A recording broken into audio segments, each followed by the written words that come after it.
personnes rencontrées par Titi. Avec ces enfants, il faut que je sois un peu éveillé. Par exemple, le fait que les enfants aillent à l'école sans contrôler, sans vérifier certaines choses par rapport à leurs devoirs, etc. Non, l'engagement que j'ai pris cette année, c'est de faire le suivi des enfants, de les mettre à l'abri des répétiteurs et de contrôler le travail. Oui, ça se déroule dans les bonnes conditions pour l'année 2022-2023. Bon, nous préparons en sorte que les enfants soient organisés, déjà en fonction de leur emploi du temps. Parce que c'est à partir de leur emploi du temps maintenant que nous pouvons organiser les enfants. Qu'ils soient assidus dans les études, en fait. Dans le brushing, s'il faut parler de répétition, il faut tenir aussi compte de la base de l'enfant. Parce qu'il y a certains enfants que, étant répétés, ils ne suivent plus la même lignée. Donc ce sont des choses qu'il faut juger, qu'il faut étudier et voir si on peut soumettre l'enfant à une répétition quelconque. Et voir aussi qui peut tenir l'enfant, soit par rapport à ses capacités intellectuelles. Je n'ai pris aucune nouvelle résolution pour cette année. Je n'ai fait que reproduire les mêmes schémas que l'année dernière. Parce que rien n'a changé fondamentalement, ni du côté de mes enfants, ni de mon côté. Donc c'est le même rythme de vie, c'est la même chose. Rien n'a changé. Bon, j'ai décidé de voir, je me suis engagé à doter mon enfant à l'école primaire pour l'envoyer à l'école publique, pour l'envoyer dans un établissement privé. Parce qu'on ne sait jamais, il peut avoir les mêmes problèmes que l'année passée. Et je ne voulais pas que mon enfant subisse encore les mêmes affres que ce qui s'est passé avec la grève des enseignants du public. Sometimes I force him, I try so that we should read together. Even the Bible, I take the Bible, we try to read some 30 verses there. Yeah, that is how I'm trying to help the child at home. And I know that education starts at home. C'est sur le terrain, hein. On ne peut pas déjà se les préparer sans avoir déjà commencé l'année scolaire parce que toutes les années sont changeantes. Et ce que nous avons vécu l'année passée ne peut pas être ce que nous allons vivre cette année scolaire. Vous savez, on prend aussi en compte ces histoires de OTS et tout ça. Donc les rentrées parfois sont troubles. Il y a des rentrées qui ne sont pas aussi agréables que ça. Et voilà, on est de retour et je pense qu'on est très étonnés des réponses, des réactions. En tout cas, c'est tant mieux. Et je pense que pas mal de personnes ont pris des résolutions. C'est très important d'en prendre. On va faire un petit tour de table et chacun va donner son avis sur la question. On commence peut-être par notre chère Lisa. Ah, d'accord.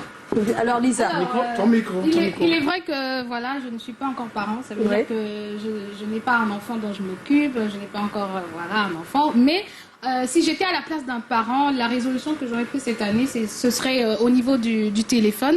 C'est d'interdire les enfants d'avoir les téléphones pendant les périodes de classe, donc tout le premier trimestre, et leur remettre le téléphone pendant les congés. Uniquement ça, parce que aujourd'hui, on a vu comment le téléphone peut détruire, ou bien quand tu ne sais pas vraiment l'utiliser, le téléphone peut te détruire. Voilà. C'est clair et net. Tatiana, l'unique résolution que je prends pour mon enfant cette année, c'est qu'il soit premier de sa classe.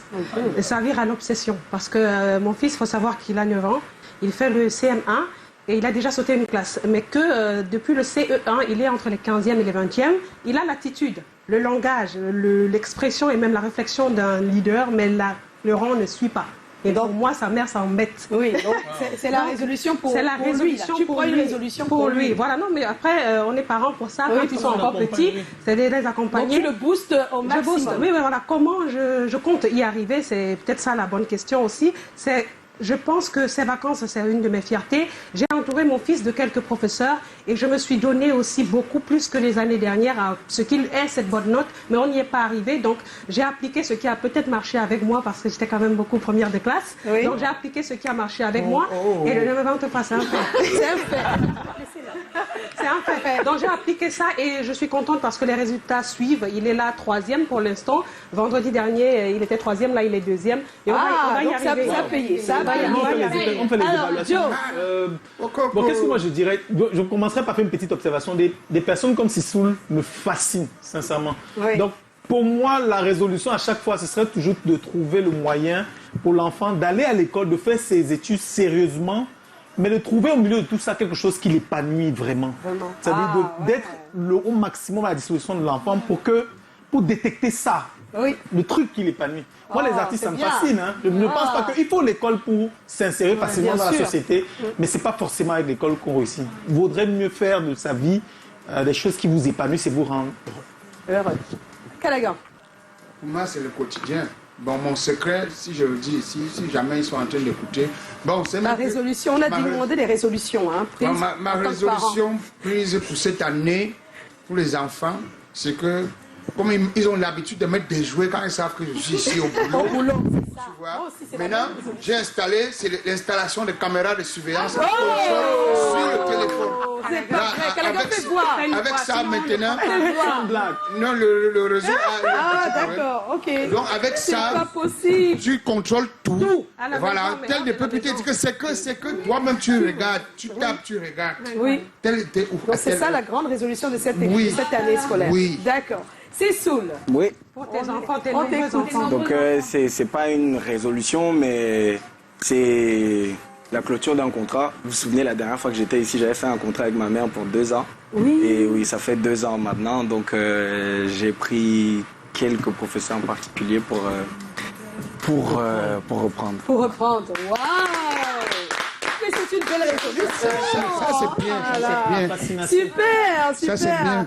Alors tout de suite, on va aller très vite retrouver notre expert, hein, celui qui a donné son avis sur la question et qui va éclairer un peu notre lanterne après ce tour de table, même si on me demande quand même de parler du sondage.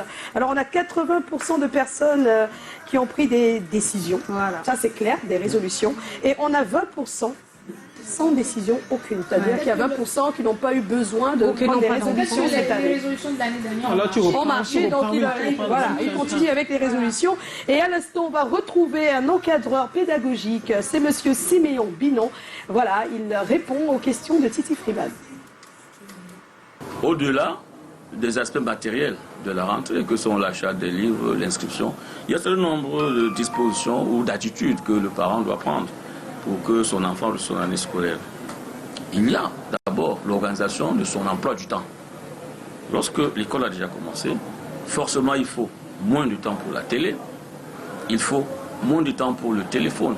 Aujourd'hui, le téléphone, surtout Android, est devenu incontournable. Néanmoins, on peut se réserver des heures de recherche, peut-être le vendredi dans l'après-midi ou alors le samedi, mais les autres jours, que l'enfant se concentre, n'est-ce pas, à ses études.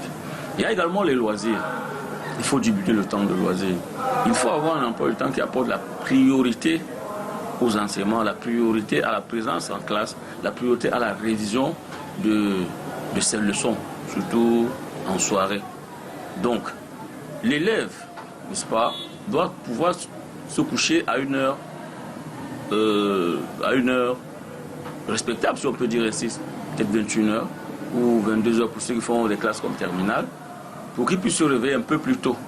Et avec la météo de ces derniers temps, il faut bien se réveiller très tôt, n'est-ce pas, pour arriver